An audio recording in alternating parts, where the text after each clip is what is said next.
देखिए, आज की क्लास हम लोग सेक्स डिटर्मिनेशन से स्टार्ट कर रहे हैं। काफी आसान सा टॉपिक है, इजी सा टॉपिक है और इसको समझने में हालांकि कुछ है नहीं। एक बार मैं आपको रिवाइज करा देती हूँ। यहाँ पे सेक्स डिटर्मिनेशन, ये वर्ड सुन के आपको यहाँ पे क्या पता चल रहा है कि हम लोग यहाँ पे ये सीखने जा रहे हैं कि आखिर कौन सा ऐसा फैक्टर है जो ये डिसाइड करेगा कि जो ऑफस्प्रिंग बनने वाला है, प्रोड्यूस होने वाला है, बॉर्न होने वाला है, वो मेल होगा या फिर फीमेल होगा। ठीक है, तो इसको हम लोग यहाँ पे देख रहे हैं। देखिए, पहले एक रफ वर्क में करती हूँ, उसके बाद ये लेक्चर जो है उसको हम लोग देखते रहेंगे। देखिए, आपको पता है कि ह्यूमन बॉडी में होता क्या है, 22 ऑटोजोम्स होते हैं। रफ वर्क है ये, आपको पता है ऑलरेडी। 22 क्या होते हैं? ऑटोजोम्स होते हैं, प्लस 1 पेयर यहाँ पे क्या है? सेक्स क्रोमोसोम्स है। क्या है यहाँ पे? सेक्स क्रोमोसोम्स है। ठीक है, अब ये सारा गेम किसके ऊपर डिपेंड करता है? सेक्स क्रोमोसोम्स के ऊपर डिपेंड करता है। कैसे? अगर मेल के केस में हम देखते हैं तो इसके पास एक्स वाई क्रोमोसोम होगा। अगर फीमेल के केस में हम देखते हैं, इसके पास विदाउट एनी डाउट ऑलवेज क्या होगा? एक्स एक्स क्रोमोसोम होगा। इसका मतलब है सेक्स डिटर्मिनेशन के लिए मेल्स रिस्पॉन्सिबल होते हैं और मेल के ऊपर ये डिपेंड करता है कि जो सेक्स ऑफ द चाइल्ड है वो क्या होगा। ठीक है, तो अगर यहाँ से एक एक्स क्रोमोसोम, और सारी चीजें आपने इसके पहले सीख रखी है, जैसे अगर आपको प्लॉइडी की पढ़ाई करनी है, प्लॉइडी सीखना है आपको, तो मैंने आपको ये बता रखा है ऑलरेडी कि यहाँ से हाफ क्रोमोसोम जाएंगे, मतलब 23। तो अगर इधर से एक्स गया और इधर से भी एक्स गया तो ये फीमेल चाइल्ड हो जाएगी। ठीक है, यहाँ से तो गारंटी के साथ ऑलवेज एक्स जाएगा ही जाएगा, यहाँ तो कोई डाउट ही नहीं है। अगर मेल के साइड से यहाँ क्या गया? वाई गया। ठीक है, तो ये मेल चाइल्ड हो जाएगा। अब इसी चीज को यहाँ आपको, ये देखिए, फादर है, father carry X Y chromosome, while mother carry X X chromosome. अब यहाँ पे अगर ये एक्स यहाँ से रिसीव करेगी और एक्स इधर से भी, तो डॉटर। फिर अगर एक्स ये, मतलब मदर के साइड से तो गारंटी के साथ ऑलवेज क्या मिलेगा? एक्स मिलेगा। फादर साइड से वाई रिसीव किया तो सन हो गया। अगेन जब मदर साइड से एक्स क्रोमोसोम रिसीव किया और फादर साइड से एक्स क्रोमोसोम ही मिला तो ये डॉटर हो गई। फिर एक्स क्रोमोसोम जब इसको फादर साइड से इसको वाई क्रोमोसोम मिल रहा है और मदर साइड से क्या मिल रहा है? एक्स क्रोमोसोम, तो ये सन मिल गया। अब एक चीज आप सोच रहे होंगे कि यहाँ पे ये 4 क्यों बना रखे हैं, है ना? 2 से भी। अब यहाँ एनसीईआरटी के डायग्राम को जब हम लोग देख रहे हैं, मेल है, इसके पास क्या है? एक एक्स है, वाई है। फीमेल है, एक एक्स इसलिए बना हुआ है, इसमें घबराने की जरूरत नहीं है। यहाँ पे इसके पास गारंटी के साथ दोनों क्या होते हैं? ऑलवेज एक्स क्रोमोसोम होते हैं। ठीक है, और फिर यहाँ पे आपको बताया गया है कि अगर जाइगोट जो है वो दोनों एक्स क्रोमोसोम कैरी करेगा तो ये फीमेल बनेगी, अगर एक एक्स और एक वाई क्रोमोसोम कैरी करेगा तो ये मेल बनेगा। ठीक है, ये 4 क्यों बना हुआ है यहाँ पे, ये मैं समझाती हूँ। इसका रीजन देखिए, रफ वर्क में कर रही हूँ। पनेट स्क्वायर के बेसिस पे वो बनाया हुआ है, जो आप सीख रहे थे ना पिछली क्लास में। एक्स है, वाई है, ये क्रोमोसोम आपने लिया। देन आपके पास क्या है? फीमेल है। फीमेल के लिए क्या लीजिएगा? एक्स एक्स लीजिएगा। रिजल्ट क्या आएगा? X X X Y X X X Y. तो 1 2 3 4, इसके अकॉर्डिंग क्या किया है उसने? वहां पे वो 4 केसेस बना रखे हैं। ठीक है, ये जो 1 2 3 4 केसेस है ना यहाँ पे, ये इसने पनेट स्क्वायर के बेसिस पे बना रखा है, इसलिए इसमें आपको घबराने की जरूरत नहीं है कि हमें नया क्या बता दिया इसने। 4 क्यों बता रहा है ये 4 क्यों यहाँ पे ये बोलने की कोशिश कर रहा है। ठीक है, तो यहाँ पे आपकी किताब में स्टार्ट कैसे होता है कि हम कैसे सेक्स जो है वो न्यू बॉर्न इंडिविजुअल का जो डिटर्मिन होता है वो पता करें कि कौन उसको डिसाइड करने का काम करता है। ठीक है, बार बार, क्योंकि काफी टाइम से यहाँ पे इसके जो बीच के स्टेटमेंट्स हमको रिवाइज नहीं किया गया है, तो ऑब्वियस है कि यहाँ पे भी एग एग वर्ड का क्या कर रहे हैं? यूज कर रहे हैं। ये ओवम लिखना है आपको यहाँ पे, इसकी बजाय मैंने आपको समझा रखा है। ठीक है, अदर एनिमल्स में जब हम लोग देखते हैं, जैसे स्नेल्स है, आगे जाके 12th क्लास में आप जाइएगा, हनी बी का पढ़िएगा, बहुत सारे दूसरे दूसरे ऑर्गेनिज्म का पढ़िएगा, सब में डिटर्मिनेशन अलग अलग तरह का होता है। ठीक ह्यूमन बीइंग की तरह नहीं होता, लेकिन आपके सिलेबस में आपको सिर्फ ह्यूमन बीइंग का पढ़ना है, जहाँ पे जो सेक्स ऑफ द बेबी है वो इसके ऊपर डिपेंड करता है कि पेरेंट उसको कौन सा क्रोमोसोम देते हैं। ठीक है, और एक्सप्लेनेशन जो है वो किसके अंदर छिपा हुआ है, वो ये है कि 22 जो है वो आपके पास क्या है, ऑटोजोम्स है। इसको इनडायरेक्ट भाषा में यहाँ पे बोला जा रहा है। Most human chromosomes have a maternal and a paternal copy and we have 22 such pairs. ये क्या है, ऑटोजोम्स है, but one pair called the sex chromosome. आखिरी वाले को क्या कहते हैं हम, सेक्स क्रोमोसोम्स बोलते हैं, ठीक है। यही क्या करता है, यहाँ पे सब कुछ डिसाइड करने का काम करता है। फीमेल अगर हुई तो उसके पास बोथ एक्स है, लेकिन मेन की अगर हम बात करें तो इसके पास एक एक्स क्रोमोसोम है, एक वाई क्रोमोसोम है। तो वीमेन अगर कभी भी देने की कोशिश करे तो इसके एक्स के सिवा ये कुछ दे ही नहीं सकती। और मेल जो है ये एक एक्स क्रोमोसोम देगा, वाई देगा। ये रैंडम सिलेक्शन होता है, ठीक लकी ड्रॉ की तरह। इसको कोई डिसाइड नहीं कर सकता। इसके बारे में बहुत सारे मिथ्स हैं। यूट्यूब के ऊपर बहुत सारे वीडियोस अवेलेबल हैं जो लोगों को बेवकूफ बनाने का काम करते हैं। वो इस तरीके से जैसे एक प्रोपेगेंडा फैला के रखा हुआ है, कहते हैं भाई ये खाने से बॉय ही होगा या बॉय चाइल्ड होगा। क्योंकि यहाँ पे सिस्टम क्या है, जो प्रॉपर्टी और बाकी सारी चीजें हैं उसमें मेन रोल किसका होता है, बॉयज का होता है। तो हर कोई चाहता है कि बॉय चाइल्ड ही हो, ठीक है। जबकि कुछ भी ऐसा नहीं है, ये जेनेटिक्स का सारा खेल है और ये रैंडम सिलेक्शन के थ्रू होता है। इसको कोई भी बदल नहीं सकता है अपनी मर्जी से, ठीक है। तो यहाँ पे आपको एक केस समझाया जा रहा है कि ये रैंडम सिलेक्शन के थ्रू प्रोबेबिलिटी 50-50% की होती है।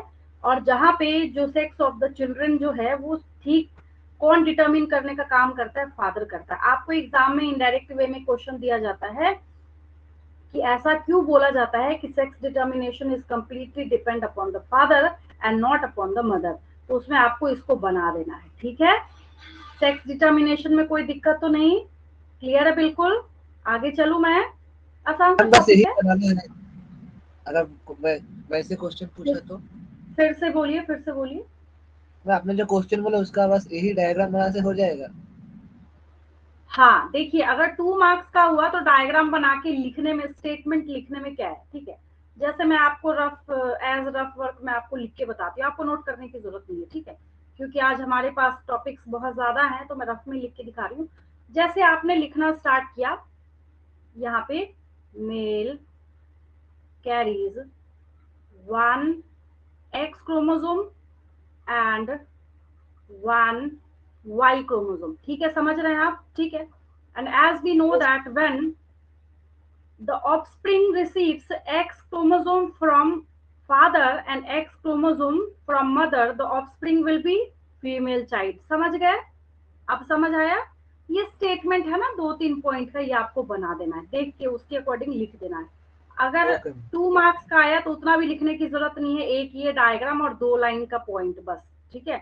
और मुझे नहीं लगता कि आज तक कभी मैंने देखा हो कि किसी टीचर ने इसको 5 मार्क्स का पूछ लिया। 2 नंबर से ज्यादा कभी ये आता ही नहीं है, ठीक है। और कोई डाउट किसी को, क्लियर है। यस आगे मैम। चले ना, चलिए ठीक है। छोटा सा टॉपिक है, आगे तो बहुत सारी चीजें हैं इंटरेस्टिंग यहाँ पे बची हुई है। अब आपके बुक में क्या है, एक जो सबसे बड़ा डिमेरिट है, बिगेस्ट डिमेरिट मैं आपको बता रही हूँ। इस पूरे चैप्टर की पढ़ाई करने के बाद, ये चैप्टर मैं करा रही हूँ, बट क्वेश्चन नंबर 3 देखिए ध्यान से। मैंने बाकी किसी क्वेश्चन को आपको हाईलाइट नहीं किया, सिर्फ इस क्वेश्चन को हाईलाइट करके बता रही हूँ। इस क्वेश्चन के इस चैप्टर के अंदर सबसे बड़ा डिमेरिट ये है, इस पूरे चैप्टर में आपको कहीं भी 3rd क्वेश्चन का आंसर जो है वो एक्सप्लेन नहीं किया गया है, बट ये आपसे हाँ क्वेश्चन मैम। पूछे, है ना। तो ये मैं सिखाऊंगी आपको, इस पे आएंगे तो हम लोग बात करेंगे। ये भी अच्छा खासा टाइम खाएगा, ऐसा नहीं कि कोई छोटा मोटा टॉपिक है, ये एक लेंदी वर्क है जो मैं आपको सिखाना स्टार्ट करती हूँ। हाँ, उसके बाद अब वही आएगा। चलिए, अब मैं आपको ब्लड ग्रुप का केस बता रही हूँ। बिल्कुल मेरे साथ साथ आपको हाथ चलाना है, पीडीएफ के भरोसे नहीं बैठना है। मेरी क्लास में अगर, हाँ मैं भेज दूंगी वो बात अलग है। और बिल्कुल आप मेरी क्लास में ये सोच के बैठेंगे कि टीचर हमें व्हाइट बोर्ड के ऊपर पढ़ा रहे हैं, ठीक है। अगर आपको सीखना है तो आपको थोड़ी मेहनत करनी पड़ेगी। और ये टॉपिक और ये पूरी मेहनत मैं आपको सिर्फ ये 3rd क्वेश्चन सॉल्व कराने के लिए कर रही हूँ, ठीक है। पहले ही मैंने बता दिया आपको। चलिए, हम लोग यहाँ पे ब्लड ग्रुप का केस देख रहे हैं। किसका केस देख रहे हैं, ब्लड ग्रुप का केस देख रहे हैं। ब्लड ग्रुप, आज के बाद से आप मदर और फादर के ब्लड ग्रुप को सुन के बता सकते हैं कि उसके बच्चों में कौन सा ब्लड ग्रुप जाएगा, ठीक है। पहले फटाफट इंट्रोडक्शन सुन लीजिए। मेल का सिंबल है ये और ये फीमेल का सिंबल है। सबसे इंपॉर्टेंट बात आपको मैंने सिखा रखा है ना, जब मैं आपको मेंडल्स लॉ पढ़ा रही थी तो वहां पे मैंने आपको एक बात बताई थी कि हर एक क्रोमोसोम के ऊपर 2 अलील्स होते हैं, मतलब जितने भी जीन्स होते हैं हर जीन क्या करता है, 2 अलील कैरी करता है। याद है सबको? यस और नो? याद है? Yes yes ma'am. मैम। ठीक है, आगे देखिए। यहां पे क्या है, एक्सेप्शनली एक पोजीशन पे, कहां पे? एक सिंगल पोजीशन के ऊपर, ठीक है, 3 अलील्स प्रेजेंट होंगे। कितने अलील होंगे? Capital I A, capital I B and small I O. Then the same case, capital I A, capital I B, small I O. अगर आपके दिमाग में ये क्वेरी आ रही है कि हम अगर आई ऐसे लिखे तो गलत है, अगर हम आई ए ऐसे लिख दे तो गलत है, अगर हम आई ए को अगर हम ऐसे लिख दे तो छोटा आई लिख दे तो गलत है। दैट मीन्स जैसे सोडियम को आप केमिस्ट्री में ऐसे लिखते हैं ना, एन ए, कैपिटल एन और स्मॉल ए, कभी किसी बच्चे को आपने देखा है ऐसे सोडियम लिखते हुए? नंबर मिलेगा आपको एग्जाम में? नहीं मिलेगा। तो ये नहीं मैम। रिप्रेजेंट, हाँ बिल्कुल ऐसे ही होगा, ये चेंज नहीं होगा। हाँ एक चीज और है जो मैं आपको पहले ही बता देती हूँ, ये जो स्मॉल आई ओ लिखा हुआ ना, इसकी जगह पे सिर्फ स्मॉल आई भी हो सकता है। इतना तक तो चलिए माफ है, कोई दिक्कत नहीं है, आप सिर्फ स्मॉल आई भी लिख सकते हैं। मोस्टली टीचर्स भी सिर्फ स्मॉल आई लिख के पढ़ाते हैं। रीजन क्या है? उनको पता है कि ऐसा है कि इकलौता केस है, तो वो ना भी लिखे तो बच्चा समझ जाएगा, लेकिन अगर आप लिखते हैं बहुत अच्छी बात है। चलिए अब एक्सप्लेनेशन को आगे बढ़ाते हैं। ऐसा होगा कि यहाँ पे एक अलील जो है किसी के साथ भी कॉम्बिनेशन शो कर सकता है। क्या मतलब है? एक को मैं यहाँ पे बना के बताती हूँ। ये आई ए जो है, क्या ये आई ए के साथ कंबाइन नहीं कर सकता? क्या बच्चे का ब्लड ग्रुप होगा आई ए आई ए? सिर्फ एक मैं ऐसे ये करके बना रही हूँ, ऐसे मैं बच्चों को बनाने के लिए एग्जाम में मना करती हूँ। ऐसे आपको नहीं बनाना है, आपको पनेट स्क्वायर बनाना है, ठीक है। दूसरी बात, क्या ये जो आई ए है ये आई बी के साथ अपना कॉम्बिनेशन शो नहीं कर सकता? क्या बिल्कुल करेगा, आई ए आई बी, ठीक है। एक तीसरा कॉम्बिनेशन बचा यहाँ पे, क्या ये छोटा वाला आई इस छोटे वाले, नहीं आई पे मत जाइए, इसी को देखिए, ए का ही तीनों लिखिए, ठीक है। देन मैं आपको बोल रही हूँ कि ये जो ए है क्या ये ओ के साथ कॉम्बिनेशन शो नहीं कर सकता? क्या बिल्कुल करेगा, किसी ने मना थोड़ी किया है, रैंडम सिलेक्शन है ये, है ना। तो इस केस में क्या होगा, इसका ब्लड ग्रुप ए हो जाएगा, इसका ए भी हो जाएगा, इसका ए हो जाएगा। लेकिन आपको इतनी खिचड़ी बनाने का फायदा क्या है? मैं आपको एक इजीएस्ट मेथड बताती हूँ, ठीक है। देखिए आपको करना क्या है, टेबल बनाना है। कैसा टेबल बनाना है सो देखिए मैं सिखाती हूँ आपको। आपको क्या करना है कि आप जो टेबल बनाएंगे ब्लड ग्रुप का, किसका टेबल बनाएंगे? ब्लड ग्रुप का। आप जो टेबल बनाएंगे उसमें आप लोग टोटल कॉलम्स ले लीजिए, पहले जितने कॉलम आप ले सकते हैं, ठीक है। ये थोड़ा हैंग कर रहा है। और 1 2 3 4 5 7 चाहिए था मुझे, अगर 7 नहीं है तो मैं रहने दूंगी, फिर हम लोग हाथ से ही कर लेंगे इसको। नहीं 5 ही है, इसको रहने दीजिए। चलिए इससे अच्छा खुद ही कर लेते हैं, हटाइए इसको। देखिए मैंने लिखा है यहाँ पे, बहुत ध्यान से देखिएगा, 1 2 3 4, मेरे साथ साथ हाथ चलना चाहिए आपका, ठीक है। 5 6 एंड 7, रटने वाले मेथड पे नहीं चलना है कि बाद में हम पीडीएफ लेके रटने की कोशिश कर रहे हैं, भूल जाइए आप। मैं भेज दूंगी अलग बात है, बट आप ये सोच के बैठिए कि आप एक ऑफलाइन क्लास में व्हाइट बोर्ड के सामने बैठे हुए, ठीक है, तब आप सीखेंगे। चलिए अब देखिए, यानी कि यहाँ पे ये जो कॉलम है, एक कॉलम आप मेल का बनाएंगे, किसका बनाएंगे? मेल कौन सा अलील देगा। दूसरा कॉलम आप इसका बनाएंगे कि फीमेल साइड से कौन सा अलील मिलेगा। तीसरा कॉलम आप इसका बनाएंगे कि तब इसका जीनोटाइप क्या होगा। और चौथा कॉलम हम लोग इसका बनाएंगे कि अगर जीनोटाइप ऐसा है तो उसका ब्लड ग्रुप क्या होगा, तो उसका ब्लड ग्रुप क्या होगा, ठीक है। यहाँ मैंने लिख दिया ब्लड ग्रुप। अब देखिए, अगर मेल के पास, अब इसका एक सबसे अच्छा ट्रिक ये है, मैं बच्चों को हमेशा बोलती हूँ 3 बार लिख लो आई ए आई ए आई ए। ठीक है। अब आपको 3 पॉसिबिलिटीज के बारे में पता है ऑलरेडी, इसकी 3 पॉसिबिलिटीज मैंने दिखाई ना आपको फ्रंट वाले पेज पे, ठीक है। तो 3 पॉसिबिलिटीज का मतलब है कि इसको एक बार क्रॉस कराइए आई ए के साथ, एक बार आपको क्रॉस कराना है आई बी के साथ, और एक बार आपको क्रॉस कराना है आई ओ के साथ, बस स्टॉप। कितना आसान है। आपने जो 3 पॉसिबिलिटीज थी उनके साथ आपने इसको क्रॉस करा दिया है। नेक्स्ट, आई बी को आपको 3 टाइम्स लेना है, आई बी एंड आई बी, ठीक है। और ये जो आई बी यहाँ पे आपके पास अवेलेबल है, इसकी भी 3 जो पॉसिबिलिटीज यहाँ पे बनती हैं उसको आपको यहाँ पे बता देना है, ठीक है। अब आपको पता है ये आई बी जो है ये ए के साथ भी क्रॉस कर सकता है, ये बी के साथ भी क्रॉस कर सकता है, और ये ओ के साथ भी क्रॉस कर सकता है, ठीक है। एक लास्ट पॉसिबिलिटी यहाँ पे बच रही है, that is the crossing between I O and I O, मतलब उस बच्चे को मदर साइड से भी जीन के तौर पे आई ओ मिलेगा, अलील के तौर पे, और फादर साइड से भी उसको क्या मिलेगा, आई ओ मिलेगा, ठीक है। 7वीं पॉसिबिलिटी मैंने यहाँ पे लिख दी है। अब एक सबसे इंपॉर्टेंट बात और सबसे अच्छी बात भी मैं इसको बोल सकती हूँ, जीनोटाइप को लिखते वक्त आपको कोई दिमाग नहीं लगाना, आपको कोई तिकड़म नहीं लगाना, आपको कुछ यहाँ पे एफर्ट लगाने की जरूरत नहीं है। आपको जो दिख रहा है एज इट इज उसको कॉपी कर देना। यही तो सीखा था ना आपने जब कैपिटल टी स्मॉल टी वाला पनेट स्क्वायर बना रहे थे, ठीक है। क्या दिख रहा है आपको यहाँ पे, जीनोटाइप आई ए, आई ए। जब मदर साइड से भी आई ए मिलता है और फादर के साइड से भी आई ए मिलता है तो उस बच्चे का ब्लड ग्रुप ए हो जाता है। देन आपको क्या दिख रहा है यहाँ पे, आई ए, आई बी, इसका ब्लड ग्रुप क्या हो जाएगा, ए बी हो जाएगा। और यहां से इसको क्या मिला, आई ए और स्मॉल आई ओ। अब मैं थोड़ा सा अगर आपको याद कराऊं लॉ ऑफ डोमिनेंस, तो लॉ ऑफ डोमिनेंस से आपको याद आ रहा होगा, वहां पे आपने ये सीखा था कि जिसको हम लोग स्मॉल लेटर से लिखते हैं वो एक्चुअल में सप्रेस होता है, उस बेचारे का नाम और निशान नहीं दिखता है फिनोटाइप में। वो आपको एग्जाम, रिसेसिव होता है। हाँ, आपको एग्जाम में ऐसे क्रॉस नहीं कर देना, समझाने के लिए बताया मैंने, ठीक है। तो इसका ब्लड ग्रुप ए हो जाएगा just because of law of dominance, ठीक है। देन यहाँ पे क्या है, आपको क्या दिख रहा है, आई ए, आई बी। हाँ, अब अगर आपके दिमाग में क्वेश्चन आएगा, आपने बोला दिमाग नहीं लगाना था, बी ए लिख देते मैडम, थोड़ी इज्जत दे दीजिए, अल्फाबेट में ऐसे भी ए जो है वो बी के पहले आता है, तो हमने यहाँ पे ए बी लिख दिया, ठीक है।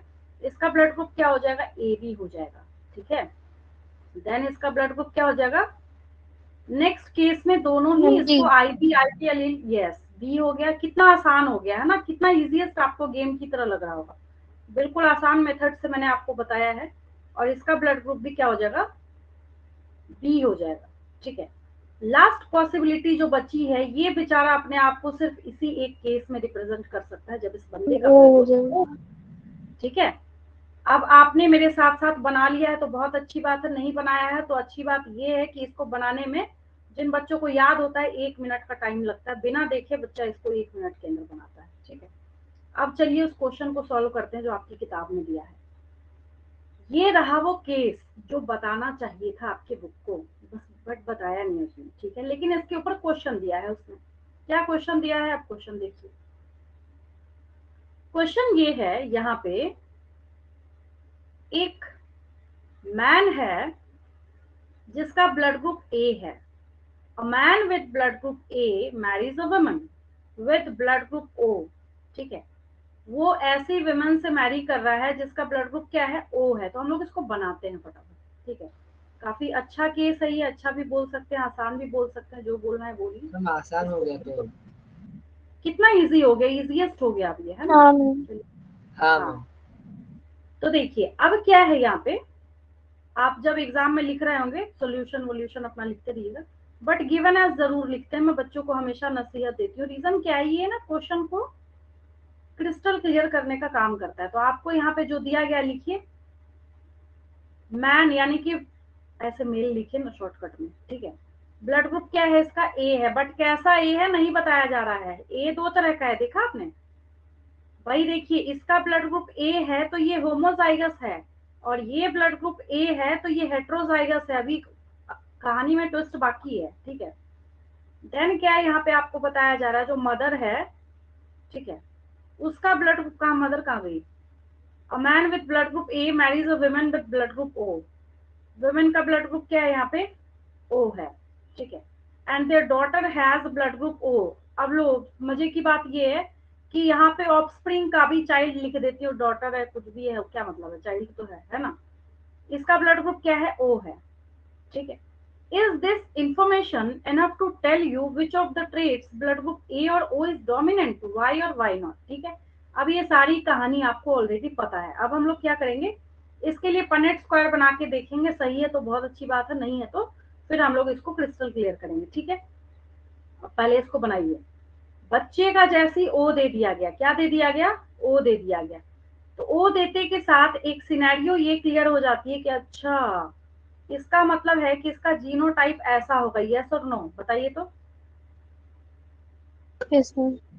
हाँ, अगर हम दोनों कैपिटल आई ए लिखते तो उसका बच्चा कैसे होता वो ब्लड ग्रुप का, समझे। इसको कभी और बना के देख के सोच के देखिए, बहुत अच्छा क्वेश्चन है ये, ठीक है। अब हम लोग इसको बना लेते हैं, बेचारे ने आंसर भी बता रखा था बट ये पूछ रहा है, ठीक है। मेल के लिए हम लोग मैम यहाँ पे लिख लेते हैं। अगर वो हाँ मेल होमोजाइगस होता तो डॉटर का ब्लड ग्रुप ए होता। हाँ, तब नहीं होता है ना, वही चीज है, वही पूछ रहा है, अब कुछ भी। डोमिनेंट होता है इसलिए। हाँ, अब आपको दुनिया का कोई सा भी क्वेश्चन दिया जाए ना, इस टेबल से जरूर बनेगा, ठीक है। तो फटाफट इसको करते हैं हम लोग, फिर आगे बढ़ेंगे। देखिए अब क्या है यहाँ पे, आई ए आई ओ, आई ओ आई ओ, आई ए आई ओ, आई ओ आई ओ, क्या पूछा जा रहा है, is this information enough to tell you which of the traits blood group A और O is dominant? कौन सा डोमिनेंट है यहाँ पे, A, कौन सा डोमिनेंट है, A। A. Why? Because it suppresses the genotype और it suppresses the allele IO। लिख दीजिएगा एग्जाम में, बस बात खत्म। तो इसको एक्सप्लेन करने के लिए मैंने आपको ये जो पूरी एक्सप्लेनेशन है वो बताई अभी आपको ये। अब तो किसी बच्चे को कोई दिक्कत नहीं, इसमें क्लियर है बिल्कुल। आगे चले हम मैम लोग। मेरा एक डाउट है। हाँ बोलिए।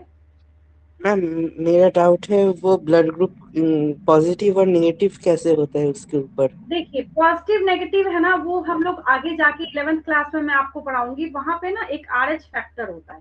एक क्या होता है, R H factor, that is another case. वो क्या होता है, एक आर एच फैक्टर, मैं दूसरा पेज लेती हूँ, यहाँ खिचड़ी बनाने का कोई फायदा नहीं है। देखिए एक आर एच फैक्टर होता है, आर एच फैक्टर, जिसके आरबीसी के सरफेस पे ये आर एच फैक्टर प्रेजेंट होता है, उसको हम लोग कहते हैं कि वो पॉजिटिव का केस है। और जिसके ऊपर ये आर एच फैक्टर एब्सेंट होता है, डिटेल अभी नहीं करूंगी, पता चलेगा पूरा पीरियड उसी में खप गया, बट मैं थोड़ा सा समझा जरूर दूंगी, ठीक है। नहीं होता, उसमें नेगेटिव होता है। पूरे वर्ल्ड में जो पॉजिटिव का केस है वो 80% का है, और पूरे वर्ल्ड में जो नेगेटिव का केस है वो 20% ओनली है, ठीक है। बाकी जो है सब में पॉजिटिव नेगेटिव सब कुछ होता है, ठीक है। हाँ, एक इंटरेस्टिंग बात मैं और बता दूंगी आपको इस टेबल के अकॉर्डिंग, जो आपने सुना भी होगा, कुछ मूवीज में भी आपने बोलते हुए सुना होगा। ये ए बी जो है ना, ए बी, ये हाँ यूनिवर्सल रिसिपिएंट है। ये क्या है, किसी से भी ब्लड ले सकता है ये, एक्सीडेंट हुआ अगर इसका तो ये यूनिवर्सल रेसिपिएंट है। और ओ जिसका ब्लड ग्रुप होता है वो बेचारा छुपा के ही रखता है, बताता नहीं किसी को। रीजन ये है, यूनिवर्सल डोनर है ये। क्या है ये, किसी को भी इसका ब्लड चढ़ाया जा सकता है, बट हाँ पॉजिटिव नेगेटिव मैच करना पड़ेगा। ये क्या है, यूनिवर्सल डोनर है, ठीक है। आगे बढ़ू मैं, और कोई डाउट तो नहीं किसी को, आगे चले हम लोग। हाँ मैम। चलिए अब आगे देखिए। अचानक से ये चैप्टर जो है वो चेंज हो रहा है। चेंज होने का मतलब ये है कि यहाँ पे आपको एक इवोल्यूशन का केस बताया जा रहा है। अगर आपको याद हो तो मैंने आपको डे 1 ही इवोल्यूशन की डेफिनेशन बताई थी, जिसमें मैंने आपको एक छोटी बात समझाई थी कि अगर इवोल्यूशन को हम लोग देखते हैं तो एक्चुअल में ये इवोल्यूशन क्या है। उसमें मैंने आपको सिखाया था evolution is defined as a very slow and gradual process. जहां पे मैंने आपको क्या सिखाया था, evolution is defined as defined as a very slow and gradual process, slow and gradual process which leads to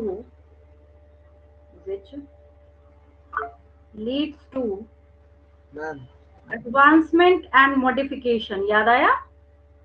which leads to advancement and modifications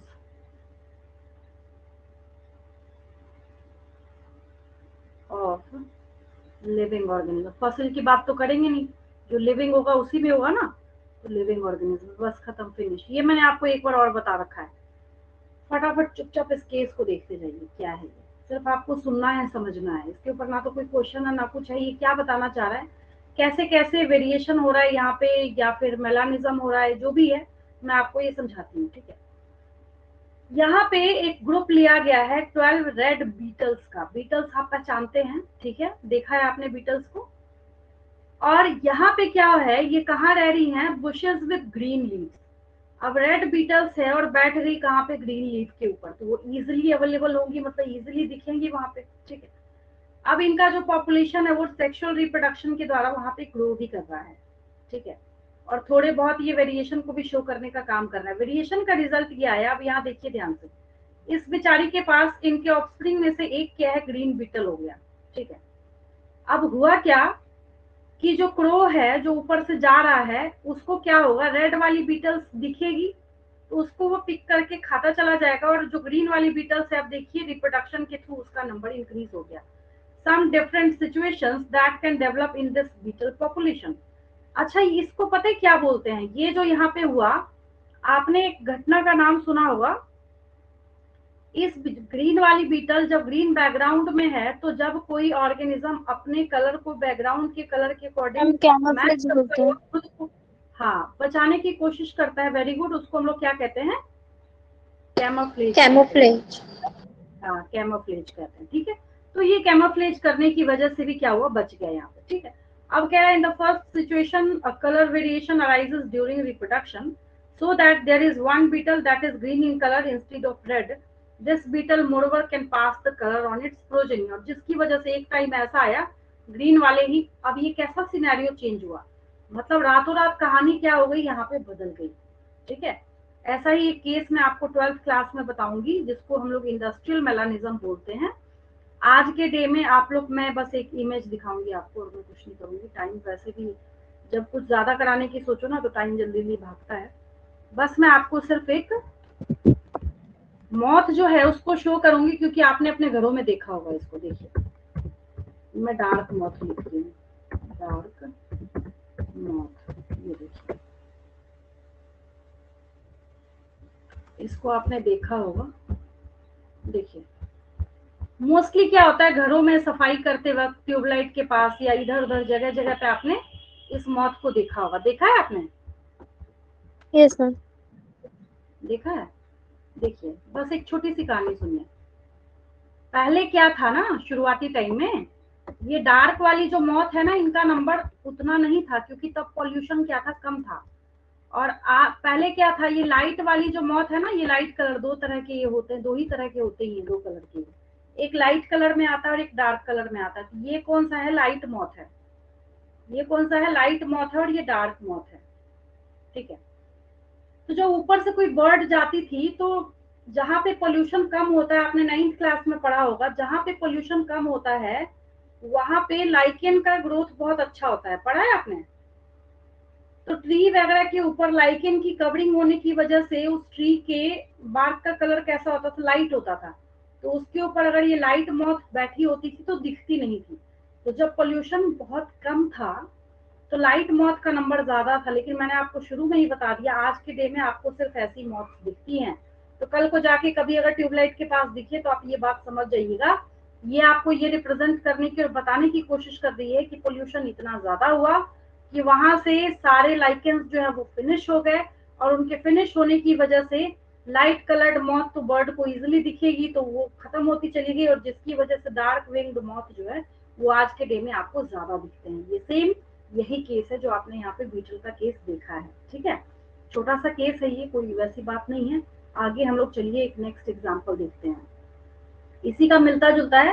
पहले इस diagram को देख लीजिए, यहाँ पे आपको इस डायग्राम में शो किया जा रहा है। यहाँ देखिए, ये तो यहाँ तक केस स्टॉप हो गया, ये एक फर्स्ट केस था, केस 1 आपको बताया जा रहा था।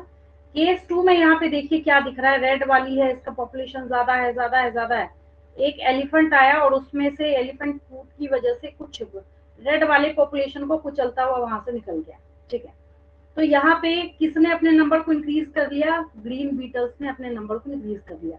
ये क्या शो करता है आपको, ये शो करता है evolution is also enhanced by some external factors, ठीक है। वही चीज यहाँ पे आपको बताई जा रही है, क्रोज कांट सी, ये पहला केस है, ग्रीन लीव्स में नहीं देख सकती जिसकी वजह से ये नहीं खाई जाती, जिसकी वजह से इसका नंबर क्या होता है, इंक्रीज हो जाता है। सेकंड केस की यहाँ पे बात कीजिए, कलर वेरिएशन इसलिए अराइज हो रहा है क्योंकि वहां पे आपको क्या दिखा, this beetle can also pass the color onto its progeny so that all its progeny beetles are blue. Crows can see blue colored beetles in the green leaves, blue हो, रेड हो, कुछ भी हो, वो सब देख सकती हैं, इसलिए उनकी बजाय ग्रीन वाले का नंबर यहाँ पे क्या होगा, इंक्रीज करेगा। एक तीसरा केस है, थर्ड केस ये मानेंगे इसको। But at this point an elephant comes by and stamps on the bushes, झाड़ी के ऊपर उसने पैर डाला अपना, मतलब दबाया, where the beetles live, this kills most of the beetles by chance, the few beetles that have survived are mostly blue। तो अब क्या हुआ, ब्लू वाली जो बीटल्स थी उनका नंबर वहां पे इंक्रीज कर गया, but now the beetles in the population are mostly blue. तो यहाँ पे ये क्या है, एक्सटर्नल फैक्टर्स भी जो है इसको अफेक्ट करने का काम कर रहे हैं। और ये कलर में जो वेरिएशन है वो तो खैर वो भी अफेक्ट हो रहा है, बट किसके द्वारा, एक्सटर्नल फैक्टर जो है उसको अफेक्ट करने का यहाँ पे काम कर रहे हैं, ठीक है। जैसे मैंने आपको एक मौत का एग्जांपल यहाँ पे बताया था, वैसा ही मिलता जुलता 50 केस आपको बताया जाता है। बहुत सारे केस हैं, आप 12th क्लास में जब जाइएगा इवोल्यूशन चैप्टर में मैं आपको पढ़ाऊंगी। चलिए, चार्ल्स डार्विन के रिगार्डिंग जितने क्वेश्चन है फटाफट लिखते चलिए मेरे साथ साथ। डार्विन साहब है ये, Charles Darwin, Charles Robert Darwin इन्हीं के बेटे थे। तो ऐसे ऐसे करके सबका डार्विन डार्विन करके नहीं था, ठीक है। काफी कम एज में बहुत सारा काम किया था इन्होंने, डार्विन की अगर हम लोग बात करें तो, ठीक है। इनको किस चीज के लिए क्रेडिट दिया जाता है, इन्होंने थ्योरी ऑफ नेचुरल सिलेक्शन दिया था, theory of natural selection, theory of natural selection. इनका ये कहना था कि नेचर में जो ऑर्गेनिज्म फिटेस्ट होगा वो सरवाइव करेगा, और जो कमजोर होगा उसको डिस्कार्ड कर दिया जाएगा। इसको हम लोग क्या कहते हैं, सर्वाइवल ऑफ द फिटेस्ट। एक और नीट के एग्जाम में क्वेश्चन पूछा जाता है, सर्वाइवल ऑफ द फिटेस्ट का कॉन्सेप्ट किसने दिया, survival of the fittest Darwin साहब ने ही दिया था। सर्वाइवल ऑफ द फिटेस्ट का कॉन्सेप्ट भी इन्होंने ही दिया था, ठीक है। दूसरी बात, नेचुरल सिलेक्शन तो मैंने यहाँ पे लिख ही दिया, देखिए, that evolution took place due to natural selection, ये इनका थॉट था। इसमें आपको डार्विन साहब का नाम याद रखना है, किसी और का नाम आप नहीं लिख सकते। जैसे मेंडल साहब जो है ये क्या है, फादर ऑफ जेनेटिक्स है, इन्होंने और डेप्थ में जाके वहां पे इसको बताने की कोशिश करी। लेकिन डार्विन जो है इनको क्रेडिट दिया जाता है कि इन्होंने बहुत ज्यादा मेहनत मशक्कत करी ये बताने के लिए कि आखिर इवोल्यूशन जो है वो हुआ कैसे है, ठीक है। ये लिख लिया आपने, ये सब टैग किनको दिया गया है, डार्विन को दिया गया है, ठीक है। आगे देखिए, आगे बढ़ती हूं मैं। अब यहाँ पे एक और छोटा सा टॉपिक मैं आपको बताऊंगी। कुछ ऐसे रिसर्चर भी पैदा हुए जिन्होंने ये बोला, मैं यहाँ पे नाम लिख देती हूँ, ह्यूगो डेब्रिस। इन्होंने ऐसा बताया कि म्यूटेशन की वजह से इवोल्यूशन हुआ है। म्यूटेशन is the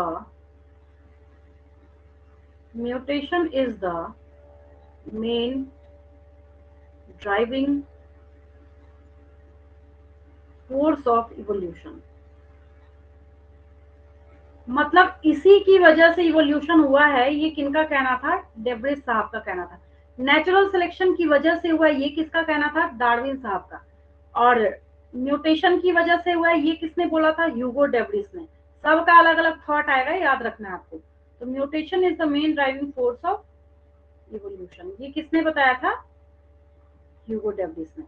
अब आपको यहाँ पे जब मैं बच्चे 12th क्लास में आके बैठते हैं ना, ठीक है, तो मैं उनसे क्वेश्चन पूछती हूँ कि बताओ किन्होंने बोला था कि इवोल्यूशन जो है वो वाटर में हुआ है? कहते मैडम हमने तो पढ़ा ही नहीं है, आप ही की किताब में दिया हुआ है। देखिए अब यहाँ पे एक छोटा सा पैरा है जहाँ पे आपको समझ आ रहा है, ideas of heredity and genetics that we have discussed earlier are so essential for understanding evolution. evolution हुआ तो जीन में चेंज तो हुआ ही हुआ, ठीक है, लेकिन वो डार्विन के अकॉर्डिंग क्या था? सिर्फ नेचुरल सिलेक्शन था और कुछ नहीं था, ठीक है। आगे जाके ये काम जो है बहुत बढ़िया तरीके से और एक्सप्लेन करने का काम किन्होंने किया? मेंडल साहब ने किया, ठीक है। लेकिन मेंडल साहब ने तब डार्विन के काम को बहुत ज्यादा नोटिस नहीं किया था, ठीक है। ये सब ऐसे स्टेटमेंट है। आगे देखिए, ये यहाँ पे जेबीएस हेलिडन साहब का नाम दिख रहा है आपको? ये मैं 12th क्लास में जाके बच्चों को पूछती हूँ तब तक उनको याद ही नहीं रहता। देखिए जब हम अर्थ के ऊपर ओरिजिन ऑफ लाइफ की बात करते हैं, किसकी बात करते हैं? ओरिजिन ऑफ लाइफ की बात करते हैं, ठीक है। तो ओरिजिन ऑफ लाइफ में सबसे इंपॉर्टेंट चीज ये है, ओरिजिन ऑफ लाइफ। इसमें सबसे इंपॉर्टेंट बात ये है, ये जेबीएस हेलिडन साहब जो हैं, यहाँ पे इनका नाम बच्चों को कम ही दिखता है। जेबीएस एक तो बॉक्स बना के दे दिया तो बच्चे और सीरियसली नहीं लेते इनको। जेबीएस हेलिडन, ठीक है, एंड ओपेरिन, ओपेरिन का नाम शायद नहीं होगा यहाँ पे, हेलिडन भी याद रखते हैं, बहुत है। JBS Haldane proposed that life was originated in water। एक दूसरी भाषा में बोला इसको, life was originated in water, मतलब ये कहाँ हुआ है? पानी में हुआ है। और दूसरी बात इन्होंने क्या बताई कि सिंपल इनऑर्गेनिक मॉलिक्यूल्स जो है उन्होंने मिलके ही लाइफ के ऊपर अर्थ को ओरिजिनेट करने का काम किया। मैं एक छोटा सा एग्जांपल आपको दे रही हूँ, नेक्स्ट मैं एक रफ पेज ले रही हूँ। प्रोटीन जो है, केमिस्ट्री में पढ़ा होगा आपने, एमिनो एसिड से मिलके बना होता है। अगर आपसे कोई बोले बताओ प्रोटीन का बिल्डिंग ब्लॉक क्या होता है, तो बच्चे कहते हैं एमिनो एसिड। एमिनो एसिड का जनरल फॉर्मूला ये होता है, NH2, एक अल्फा कार्बन बीच में, ये रिप्लेसेबल साइट है, ये हाइड्रोजन है, ये कार्बोक्सिलिक एसिड है, ठीक है। अगर आपको नहीं याद तो आपको एम्बैरेस होने की जरूरत नहीं, मैं आपको एक छोटी सी बात समझा रही हूँ। ये जो एमिनो एसिड है ये माइलस्टोन है जो कि ये दिखाता है कि यहीं से इवोल्यूशन स्टार्ट हुआ है। और ये क्या है? इनऑर्गेनिक। ये क्या है? इनऑर्गेनिक। सब मिलके यहाँ पे एक एमिनो एसिड बना देने का काम कर रहे हैं। तो ये कॉन्सेप्ट किनका था? जेबीएस हेलिडन साहब का था, जिन्होंने ये बताया था कि सबसे पहले केमिकल सिंथेसिस हुआ था, उसके बाद क्या हुआ था? वहां पे लाइफ जो है इवॉल्व हुआ था, ठीक है। अब देखिए बहुत छोटे से पैसेज में आपको हॉरिबल वर्क और कॉन्सेप्ट यहाँ पे समझाया जाता। अब यहाँ पे स्टैनले मिलर का नाम आ रहा है, यूरे मिलर एक साथ इनको बोला जाता है। Stanley L Miller and Harold C Urey है ना, मैं आपको दिखा देती हूँ। देखिए एक इमेज से मैं पूरी कहानी फिनिश कर दूंगी। देखिए मिलर्स एक्सपेरिमेंट, शायद आपने ये सेटअप देखा होगा, नहीं देखा होगा तो मैं शो कर देती हूँ आपको। देखिए कहानी सुन लीजिए पूरी, कोशिश करूंगी ऐसी इमेज निकालूं हाँ जिसमें चारों ये दिया है। देखिए अभी जो एमिनो एसिड बनाया ना हमने, वो कितना इंपॉर्टेंट है मैं बताती हूँ आपको। देखिए ये क्या है, आपसे मैं पूछूं बताइए ये क्या है, तो आप बोलेंगे मैडम कुछ एक्सपेरिमेंट का सेटअप लगा हुआ है ना। बिल्कुल सही, ज्यादा रटने की जरूरत नहीं है, बस मेरी कहानी सुनिए, मैं कहानी क्या बोल रही हूँ, ठीक है। अभी अभी जो आपने नाम देखा ना यूरे एंड मिलर, अभी अभी जो आपने क्या नाम देखा? यूरे एंड मिलर, ये उन दोनों का एक्सपेरिमेंट है, मिलर साहब का एक्सपेरिमेंट है। स्पेशली देखिए यहाँ है नीचे लिखा हुआ, मिलर एंड यूरे है लिखा हुआ, बस इतना याद रखना, ठीक है। आगे सुनिए कहानी। मिलर साहब ने 4 चीजों का इस्तेमाल किया था मिलर साहब ने क्या किया था, यूरे एंड मिलर, एक साथ ऐसे इनका नाम बोला जाता है, यूरे एंड मिलर। इन्होंने 1, 2, 3 एंड 4 ये पढ़ लीजिए, उसका दुनिया जहान का सारा लेक्चर पढ़ते रहिए, कहानी क्लियर हो जाएगी आपको। 4 चीजें ली थी इन्होंने, उसमें से एक था मीथेन, एक था अमोनिया, एक क्या था, अमोनिया, एक क्या था, इट्स नॉट वाटर, ये वाटर वेपर है, याद रखिएगा, क्या है ये, वाटर वेपर है, ठीक है। और हाइड्रोजन गैस लिया था। अच्छा, अब ना अब मैं सारे बच्चों से एक क्वेश्चन पूछती हूँ, बताइए इसमें एबनॉर्मल क्या दिख रहा है आपको, इसमें कुछ आपको लग रहा है ऐसा एबनॉर्मल है, बताइए तो, कोई ऐसी चीज है जो एबनॉर्मल है इस एक्सपेरिमेंट के अंदर, ये ओरिजिन ऑफ लाइफ प्रूफ करना चाहते हैं, हाइड्रोजन गैस, सोचिए आपको क्या एबनॉर्मल दिख रहा है इसमें, कोई ऐसी चीज है जो एबनॉर्मल लग रही हो आपको, सोच के देखिए। इसमें एबनॉर्मल ये है कि आपको ये सोच के बड़ी हैरानी होगी कि इतने में कहीं ऑक्सीजन का नामो निशान नहीं है। ऑक्सीजन है क्या इसमें? नहीं मैम। कितना बताइए चौंकाने वाली बात है। जब हमारी धरती पे लाइफ का इवोल्यूशन हुआ था उस टाइम ऑक्सीजन गैस का नामो निशान नहीं था। और मिलर साहब का एक्सपेरिमेंट क्या है, इन्होंने इन 4 चीजों को लिया, इस क्लोज्ड फ्लास्क के अंदर डाला और एक स्पार्कलिंग कराई, स्पार्क डिस्चार्ज कराया यहाँ पे, और इसको 900 डिग्री सेंटीग्रेड का टेम्परेचर दिया, फिर छोड़ दिया 1 सप्ताह तक। बस इतना ही एक्सपेरिमेंट, और कुछ नहीं है, आपको नहीं लिखना इतना डिटेल में। तो इतना करने के बाद क्या हुआ पता है, क्या मिला इनको? मैम इनको मिला, क्या वो मिला? प्रोटीन, सिंपल प्रोटीन बनाने के लिए जो हाँ, एमिनो एसिड, अभी अभी जो बताया ना मैंने, ये देखिए, अमीनो एसिड है, block of protein, what is this, amino acid. क्या है ये?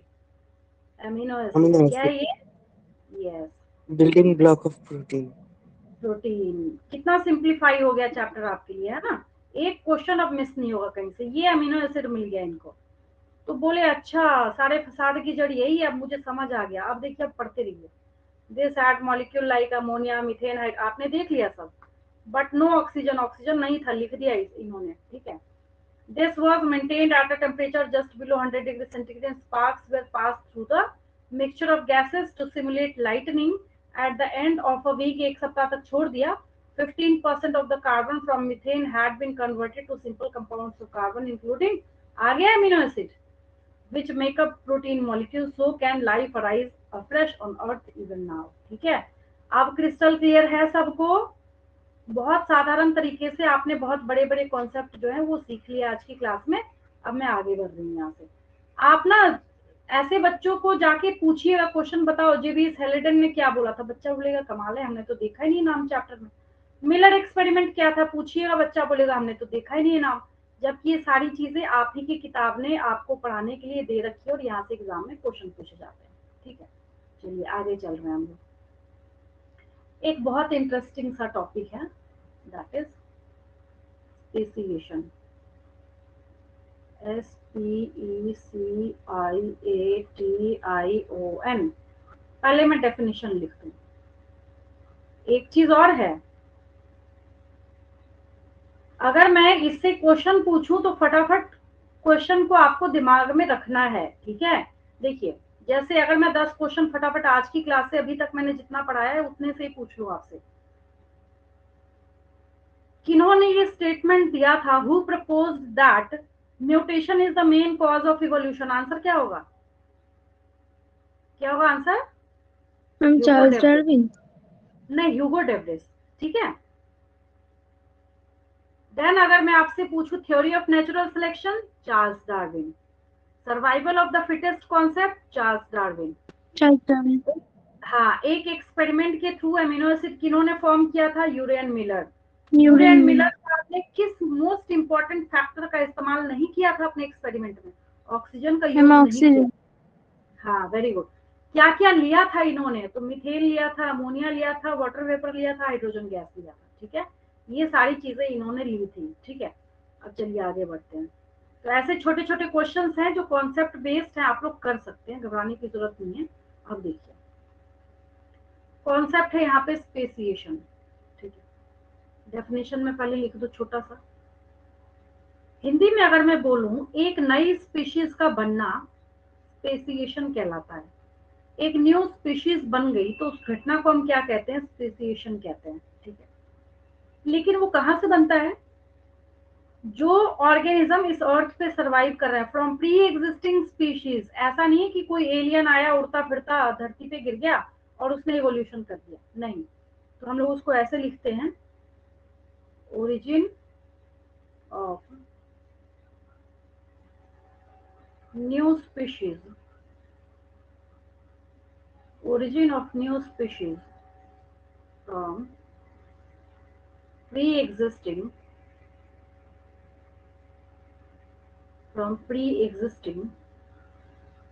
species। क्या कहते हैं हम लोग इसको? स्पेसिएशन कहते हैं। ठीक है, जैसे आपने बीटल्स वगैरह का केस देखा। अच्छा, मैं आपसे एक बात पूछूं, अगर 12th क्लास के बच्चों को एक क्वेश्चन पूछा जाता है, आपको इसलिए बता रही हूँ क्योंकि आपने इसको ऑब्जर्व किया होगा। ठीक है, मच्छर भगाने वाले आपने कॉइल जलाए होंगे मॉस्किटो को भगाने के लिए। जैसे उनको बोला जाता है कि एक शॉर्ट इवोल्यूशन का एग्जांपल देना है। ठीक है, तो आप सपोज कीजिए ऑल आउट खरीद के लाए या कोई भी ऐसा लिक्विड मॉस्किटो रिपेलेंट खरीद के लाए, तो आपने क्या नोटिस करा है कि शुरू के 4-5 डे क्या होता है, उससे बहुत सारे मच्छर भागते हैं। फिर 2-3 दिन बाद क्या होता है? आप कहते हैं अच्छा लगता है, हमें दुकान वाले ने नकली दे दिया, बोलते हैं ना, ऐसा निकलता है ना आपके मुंह से। कुछ टाइम के बाद, हाँ, कुछ टाइम के बाद उनपे कोई असर ही नहीं होता। कहानी क्या है सो सुनिए इसके पीछे। मान लीजिए फर्स्ट डे 100, हाँ 100 मॉस्किटो आए, उसमें से 90 की डेथ हो गई और 10 क्या है? अभी भी लाइव है, जिंदा है।